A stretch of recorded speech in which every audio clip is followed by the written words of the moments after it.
Welcome! In this session, we'll tackle LeetCode problem number 273, integer to English words. This problem challenges us to convert a given integer into its corresponding English representation. We'll explore various approaches and break down the solution step by step. Let's dive in. In this problem, you are tasked with converting a non-negative integer into its English words representation. The given integer, number, must be transformed into a string that spells out the number in words. For example, the number 123 should be represented as 123.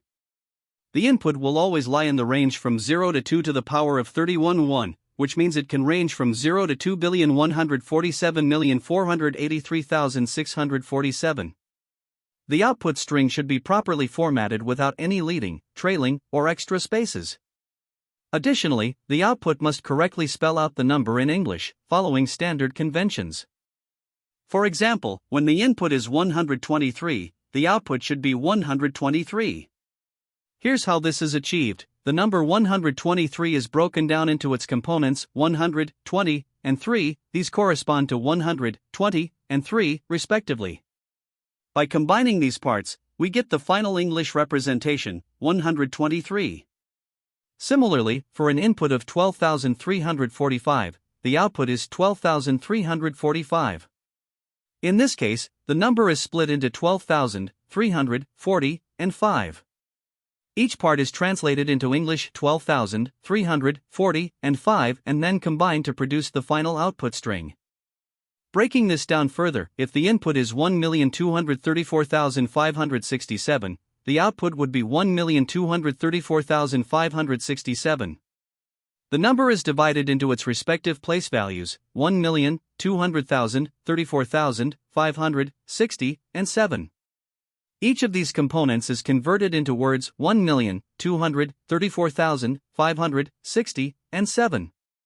These individual pieces are then combined sequentially to form the complete English phrase that represents the number. To understand the breakdown in more detail, 1,234,567 can be expressed as 1,000,000 plus 200,000 plus 30,000 plus 4,000 plus 500 plus 60 plus 7. Each of these components is mapped to its English equivalent, 1,234,560, and 7. Notice how 34,000 is derived by combining the tens and thousands place values. By joining these segments together, we get the final result, 1,234,567. The problem also specifies some constraints and edge cases to account for. For example, the smallest input, 0, should return 0. Exact multiples of 10, 100, or 1000, such as 100 or 1000, must be handled correctly, these should return 100 and 1000, respectively. Numbers with zeros in between, like 1001, should be carefully parsed. For example, 1001 should return 1001, ensuring that zeros in intermediate positions do not affect the proper sequencing of the output. By addressing these cases, we ensure that the solution works for all valid inputs within the specified range. To approach the problem of converting an integer into its English word representation, we first considered the brute force method. This involves hard-coding the mappings for numbers to their English equivalents and manually constructing the result by handling each place value units, tens, hundreds, and so on. While this might appear straightforward for small numbers, it quickly becomes impractical for larger numbers like billions. This approach not only leads to excessive code duplication but also makes debugging and maintaining the solution very challenging due to its lack of modularity and clarity. On the other hand, a more structured approach is the recursive decomposition strategy. Here, we break the number into manageable chunks of 3 digits such as thousands, millions, or billions and handle each chunk independently using recursion. This method takes advantage of the hierarchical structure of English number words, allowing us to effectively divide the problem into smaller, reusable components. By using predefined mappings for common values like 1 to 19, tens like 20, 30, and powers of 10 like 1000 or 1,000,000, we can ensure a clean and scalable solution that avoids repetitive code. The recursive decomposition approach involves a series of well-defined steps that make it both efficient and modular. First, we predefine mappings in dictionaries or arrays for the unique words corresponding to numbers from 1 to 19, the tens like 20, 30, up to 90, and the powers of 10 such as thousand, million, and billion. These mappings allow us to quickly retrieve the English representation of these values without recalculating them. Next, we divide the input number into chunks of 3 digits, starting from the lowest place value. This chunking mirrors the natural grouping of numbers in English, such as thousand and million. Once we have these chunks, we recursively convert each group into its English word equivalent. During this process, we append the appropriate scale word, like thousand or million, based on the chunk's position. Finally, we concatenate the results from all the chunks to produce the full English representation of the number. This step-by-step method not only ensures clarity but also enables the solution to handle very large numbers efficiently, up to the given constraint of 2 to the power of 31. The recursive decomposition approach was chosen because it aligns naturally with how English number words are structured. By breaking the problem into smaller, independent chunks, we simplify the overall logic and make the code highly reusable. This modular design allows us to process each group of 3 digits independently, reducing complexity and improving readability. Predefined mappings for numbers like 1 to 19 and 10 such as 20, 30, and so on eliminate the need for repetitive conditionals, enhancing efficiency. There are a few key observations that reinforce why this strategy works so well. First, English number words follow a hierarchical structure, with repeating patterns for groups of 3 digits, such as thousand and million. Second, the range of numbers we're dealing with is manageable, as the maximum value, 2,147,483,647, only extends to the billion scale. These insights make recursive decomposition both intuitive and powerful. It's modular because each chunk is handled separately, scalable since higher scales like trillion can be added easily, efficient due to pre-computed mappings, and readable as the code mirrors the structure of the English language. While the recursive decomposition approach offers many advantages, there are some trade-offs to consider. One of these is memory usage. The method requires additional space for storing the predefined mappings and also involves a recursive stack, which can increase memory consumption. Another trade-off is the slightly higher complexity of implementing this solution compared to a brute force method. However, these downsides are minor when weighed against the benefits. The modularity of this approach makes the code easy to understand and maintain, while its scalability ensures that it can handle large numbers effortlessly. Additionally, the efficiency gained through pre-computed mappings and the readability of the code make it a robust solution. Overall, the recursive decomposition strategy is the optimal choice for this problem, as it strikes the right balance between complexity, performance, and maintainability. To solve the problem of converting an integer into its English word representation, we start by breaking the task into clear steps. The first step is to define the problem. Given an integer input, we need to construct its equivalent English sentence, such as turning 123 into 123. This requires identifying the hierarchical structure of the numbered units, tens, hundreds, and so on, and translating each part into English while maintaining proper grammatical order. The algorithm begins with input validation. If the input is 0, we can directly return the word 0 since it's a simple edge case. For negative numbers, we prepend the word negative and process the absolute value of the number. Additionally, we ensure that the input is a valid integer, rejecting any invalid cases to maintain robustness. These initial steps set the foundation for the rest of the algorithm. Now that the input is validated, the next step is to define the mappings that link numbers to their English words. We create dictionaries for quick lookups. The first dictionary handles units and teens, mapping numbers from 0 to 19 to their corresponding English words. The second dictionary is for the tens, covering multiples of 10 from 20 to 90. Finally, we define place values for larger groupings, such as thousand, million, and billion, which help us handle numbers extending beyond 3 digits. With these mappings in place, the next step is to break the number into manageable chunks. By dividing the number into groups of 3 digits starting from the least significant digits, we simplify the processing. For example, the number 1,234,567 is divided into 567, 234, 1, allowing us to process each group independently. This chunking approach significantly reduces the complexity of handling large numbers. After chunking the number, we process each group of 3 digits. Within each chunk, we first evaluate the hundreds place. If the chunk has a value of 100 or more, we append the corresponding English word for the hundreds place, such as 400 for 400. Next, we handle the tens and units places.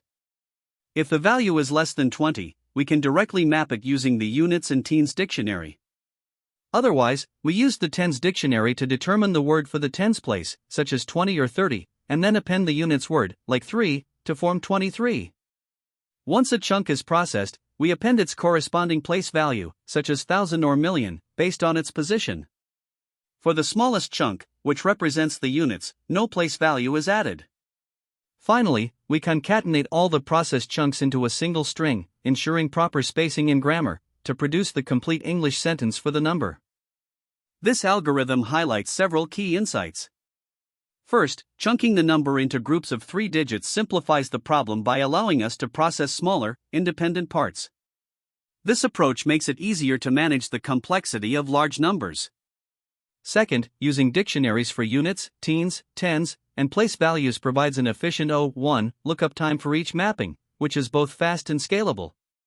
When considering the implementation, an iterative approach is more intuitive and avoids the potential stack overflow issues of recursion, especially for very large inputs. In terms of data structures, the algorithm utilizes dictionaries for mappings, a list to store the 3-digit chunks, and a string to construct the final output. Regarding complexity, the time complexity is O(n), where n is the number of digits in the input, as we process each chunk and perform constant time lookups. The space complexity is also O(n), due to the storage of the chunks and the resulting string.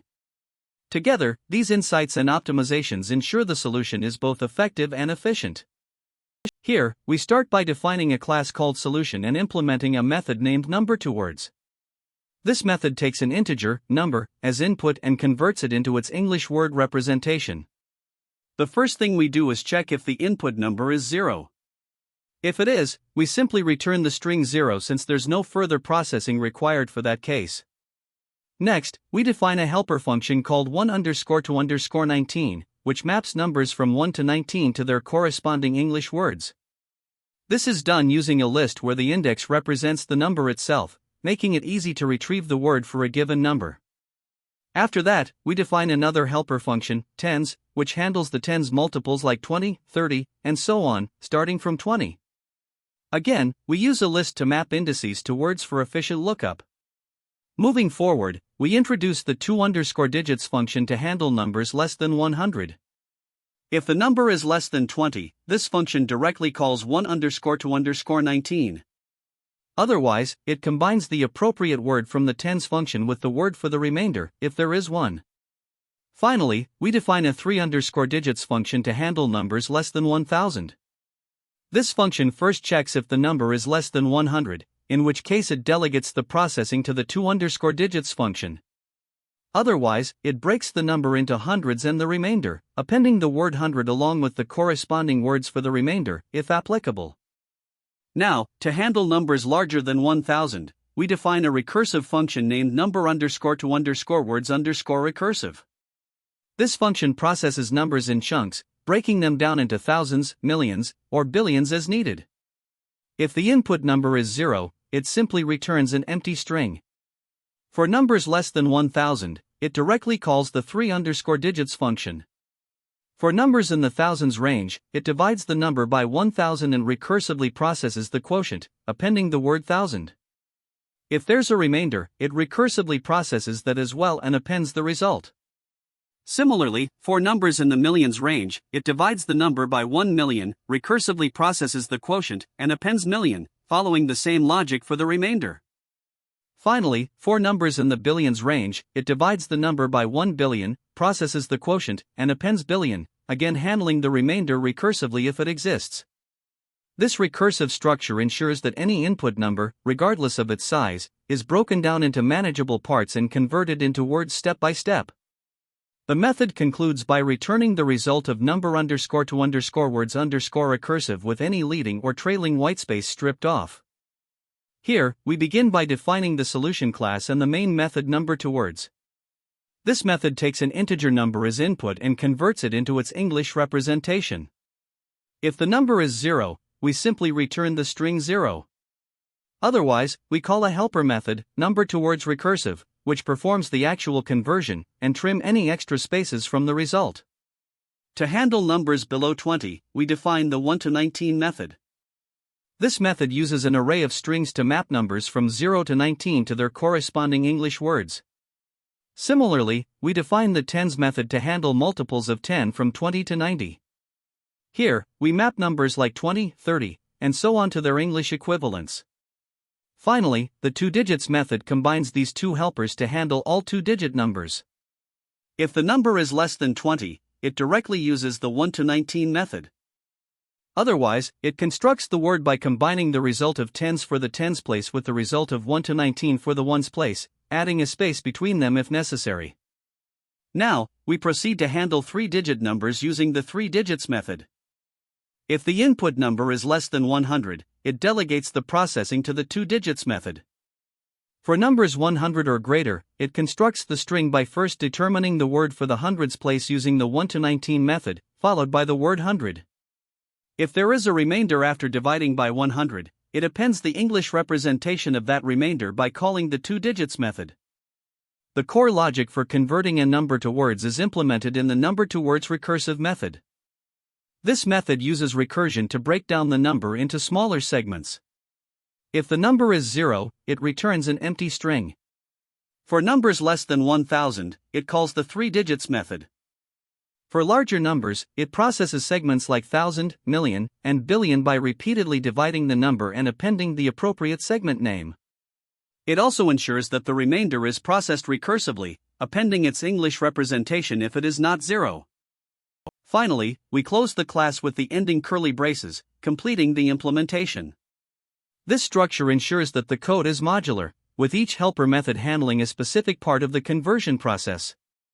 By breaking the problem into smaller pieces, we make the solution both readable and easy to maintain. The recursive approach in number to words recursive allows the handling of numbers of any size, as long as they are within the range of a 32-bit integer. This design ensures that the output is constructed efficiently and formatted correctly, even for very large numbers like billions. With this, the implementation is complete and ready to handle the conversion of integers into their English word representations. We begin with the example of converting the number 123 to English words. The main function, number to words, is called with number set to 123. Since the number is not 0, we proceed to call the helper function, number underscore to underscore words underscore recursive, with the same value, n equals 123.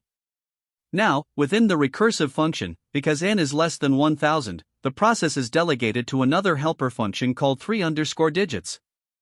This function is specifically designed to handle numbers in the range of 1 to 999.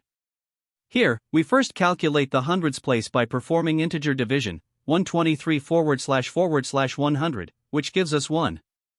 Using the 1 underscore to underscore 19 helper function, we find that 1 corresponds to the word 1. We then append the word hundred to form the partial result 100. Next, we compute the remainder, 123% 100, which is 23. Since the remainder is not 0, we call yet another helper function, 2_digits, to process the remainder.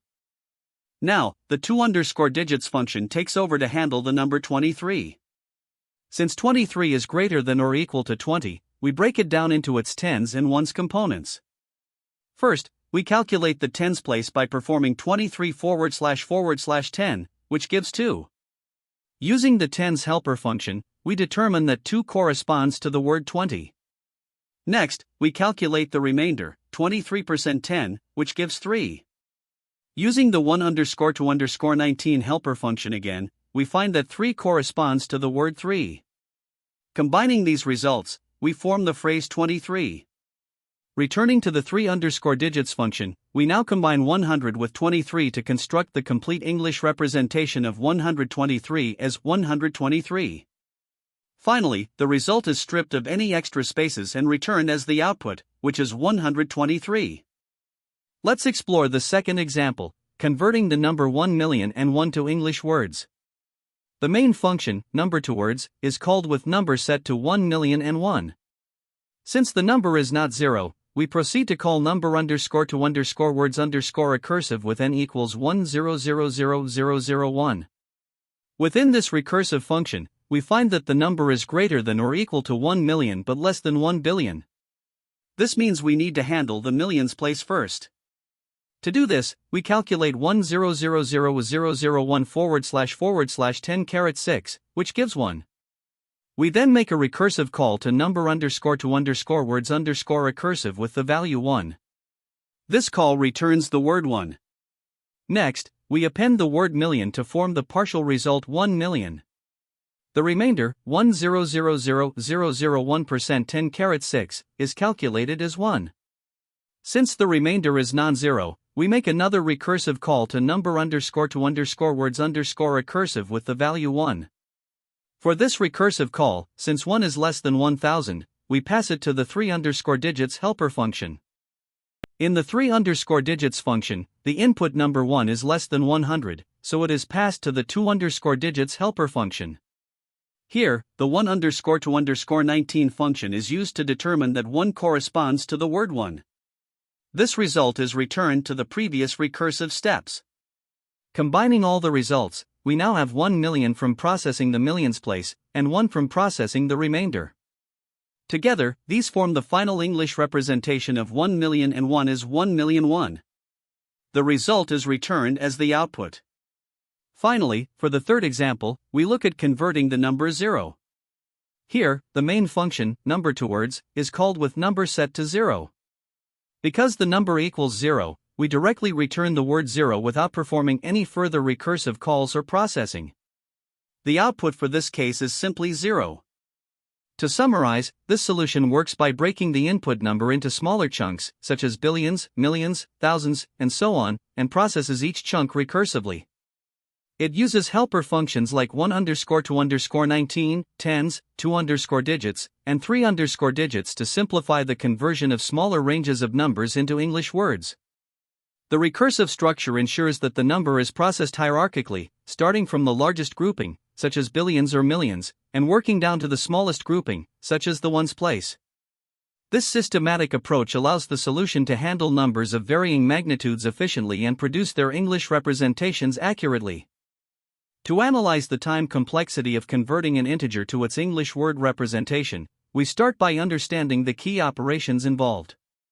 First, the algorithm uses predefined arrays to map numbers to their corresponding words, such as those for 1 to 19 and the tens. These lookups are constant time operations, or O1. Next, the algorithm splits the input number into groups of thousands using integer division and modulus. Each split reduces the number by a factor of 1000, meaning the number of splits is proportional to log base 1000 of the number. However, for any practical input within 32-bit integers, the maximum number of splits is 4, corresponding to billions, millions, thousands, and hundreds. Recursion is also a key component, with the depth of recursion matching the number of splits. Each recursive call processes a group of 3 digits, which involves constant time operations for splitting and lookups. In essence, the number splitting and recursion work together efficiently, keeping the processing time for each group constant. Constructing the final output string is another important factor in the time complexity. The algorithm concatenates words for each group, and the time required for this concatenation depends on the length of the resulting string. The length of the English representation grows linearly with the number of digits in the input number. For example, a 10-digit number like 12345678890 translates to a string with a length proportional to its digit count. This means the string construction contributes O log base 10 of n to the time complexity. Combining these factors, the overall time complexity is determined by the number of splits, which is constant for practical inputs, and the length of the resulting string, which is proportional to the number of digits. Therefore, the final time complexity is O log base 10 of n. On the space side, the recursion depth is limited to at most 4, resulting in constant stack space usage. Meanwhile, the constructed string requires space proportional to its length, or O log base 10 of n. Auxiliary data structures like the predefined arrays consume O1 space. Thus, the overall space complexity is dominated by the output string, making it O log base 10 of n. The best-case scenario occurs when the input number is 0. In this case, the algorithm simply returns the word 0 in constant time and space, or O1. For non-zero inputs, both the average and worst cases follow the same complexity as described earlier, with time and space complexities of O log base 10 of n. To compare this algorithm with a naive approach, consider methods that process each digit individually or perform a brute force lookup for every possible number. These naive approaches would involve significantly more operations and higher resource consumption, particularly for larger inputs. In contrast, the optimized approach leverages the efficiency of grouping numbers by thousands and performing recursive processing with minimal depth. Additionally, the use of constant time lookups for basic translations further enhances performance, making this method far more efficient than naive alternatives. To mathematically confirm the time and space complexities, we note that each recursive call processes a group of 3 digits in constant time, or O1. The number of recursive calls corresponds to the number of groups, which is proportional to log base 1000 of the input number. However, since this is at most 4 for practical inputs, it simplifies to O1. The length of the resulting string, on the other hand, grows linearly with the number of digits in the input, contributing O log base 10 of n to the complexities. When these factors are combined, we find that the overall time and space complexities are dominated by the string construction, resulting in O log base 10 of n for both. This formal analysis solidifies our understanding of why the algorithm is both time and space efficient for converting integers to their English word representation. When working on this problem, there are several common mistakes to be mindful of. First, overcomplicating the solution can lead to inefficiencies. Some candidates attempt to hardcode every possible number-to-word conversion, which is not only tedious but also prone to errors and difficult to maintain. It's much better to look for patterns or reusable logic that simplifies the implementation. Next, edge cases are often overlooked, such as handling the number 0, negative numbers, or very large values that might push the limits of your solution. Make sure to explicitly handle these boundary conditions to prevent unexpected failures. Scalability is another concern. While a brute force approach might work for small test cases, it could fail miserably for larger inputs due to poor time complexity. Always consider the constraints and optimize your solution to handle larger ranges efficiently. Finally, if you're using recursion, defining clear base cases is crucial. Without proper base cases, your solution might result in infinite recursion or unexpected errors, so take care to structure the recursion correctly. Another common pitfall is failing to test your solution for invalid inputs. For instance, if the input is a string instead of a number, your code should ideally handle such scenarios gracefully without crashing. Now, when it comes to interview settings, there are a few key patterns and strategies you should focus on. Problems like this often involve breaking the input into smaller components, which can be achieved through recursion, memoization, or iterative breakdowns. Being able to decompose a large problem into manageable subproblems is a valuable skill. Additionally, clear communication with the interviewer is essential. Take the time to confirm constraints, such as whether negative numbers or decimals need to be addressed. Once you have a working solution, think about how you can optimize it further. For example, you could use memoization to store reusable values or pre-compute certain results to save time. Finally, don't underestimate the importance of readability. A clean and maintainable solution is often preferred over one that's highly optimized but difficult to understand.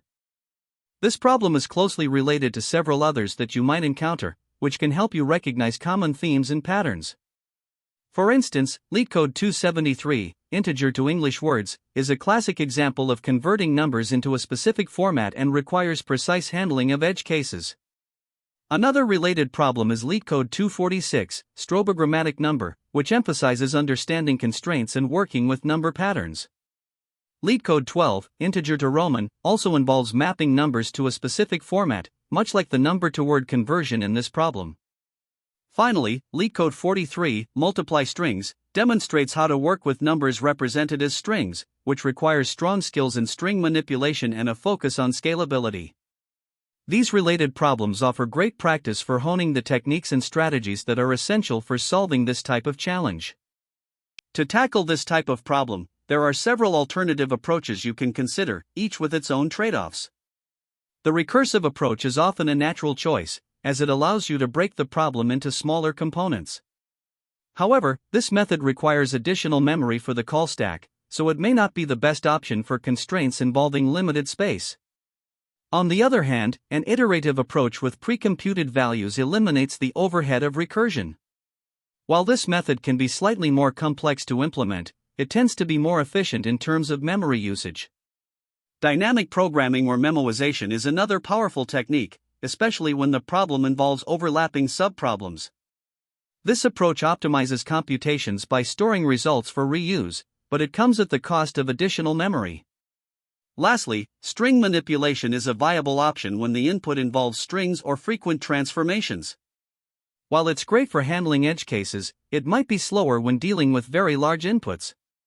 Each of these approaches has its strengths and weaknesses, so the choice depends on the problem constraints and the trade-offs you're willing to make. Great work!